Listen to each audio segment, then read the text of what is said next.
Hi friends, நம்ம இன்னைக்கு வீடியோல ஆண்களுக்கு ஏற்படக்கூடிய மலட்டுத்தன்மை பிரச்சனையை உணவுகள் மூலமா நம்ம எப்படி சரி பண்ணலாம் அதை பத்தி விரிவா பார்க்கலாம். மலட்டுத்தன்மைக்கான காரணங்களும் அதுக்கான தீர்வும் இந்த வீடியோல பார்க்கலாம். ஃப்ரெண்ட்ஸ், வீடியோவை முழுசா பாருங்க, ஸ்கிப் பண்ணிடாதீங்க.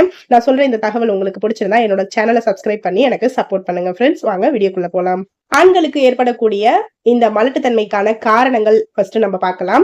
முதல்ல மலட்டுத்தன்மைங்கிறது ஒரு நோய் கிடையாது. நம்ம சாப்பிடக்கூடிய சாப்பாட்டுல தேவையான அளவு புரதச்சத்து இல்லாதது, நம்ம நிறைய ஆன்டிபயோட்டிக் மாத்திரைகள் எடுக்கிறது, புகைப்பழக்கம், மது பழக்கம், போதை பழக்கம், இதெல்லாம் தான் முக்கிய காரணமா இருக்கு.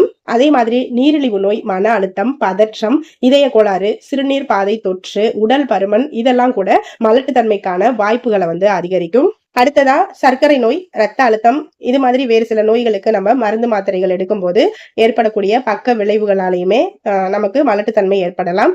அதுக்கு அடுத்ததா பாத்தீங்கன்னா நம்மளோட உடல் சூடு அதிகமானாலும், கதிர்வீச்சு அதிகம் உள்ள இடங்கள்ல நம்ம வேலை பார்க்கிறது, வண்டி மணிக்கணக்குல ஓட்டுறாங்க இல்லையா, அவங்களுக்கெல்லாம் கூட இந்த மலட்டுத்தன்மை ஏற்படுறதுக்கு வாய்ப்பு அதிகமா இருக்கு.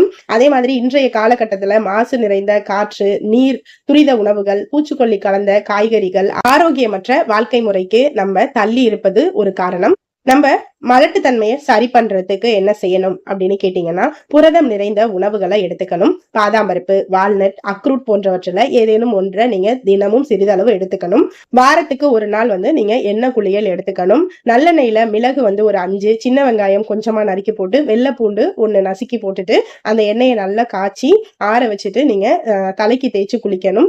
உணவுல உப்பு, புளி, காரத்தை குறைவா சேர்த்துக்கணும். நீங்க மலட்டுத்தன்மையை சரி பண்றதுக்கு முருங்கைப்பூ இருக்கு இல்லையா, அதை பால்ல நல்லா கொதிக்க வச்சு நல்லா அதை மிக்ஸ் பண்ணி நீங்க முருங்கைப்பூ பால் குடிக்கலாம். அதே மாதிரி முருங்கைக்கீரை வாரத்துக்கு 2 முறையாவது நீங்க சேர்த்துக்கணும். முருங்கை இலை இல்லைன்னா அதோட பிஞ்சு காய் இருக்கு இல்லையா, அதை நீங்க சூப் செஞ்சு குடிக்கலாம். அதே மாதிரி நாட்டு மருந்து கடையில முருங்கை விதை கிடைக்கும், அதை நீங்க பவுடர் பண்ணி பால்ல கலந்து எடுத்துக்கிட்டா நல்ல ரிசல்ட் கிடைக்கும்.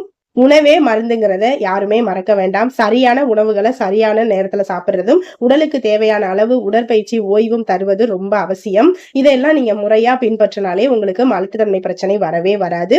ஓகே ஃப்ரெண்ட்ஸ், இன்னைக்கு நம்ம மலட்டுத்தன்மையை எப்படி சரி பண்றதுன்னு பார்த்தோம். நான் சொன்ன இந்த தகவல் உங்களுக்கு பிடிச்சிருந்தா லைக் பண்ணுங்க, கமெண்ட் பண்ணுங்க. ஓகே ஃப்ரெண்ட்ஸ், தேங்க்யூ, பாய்.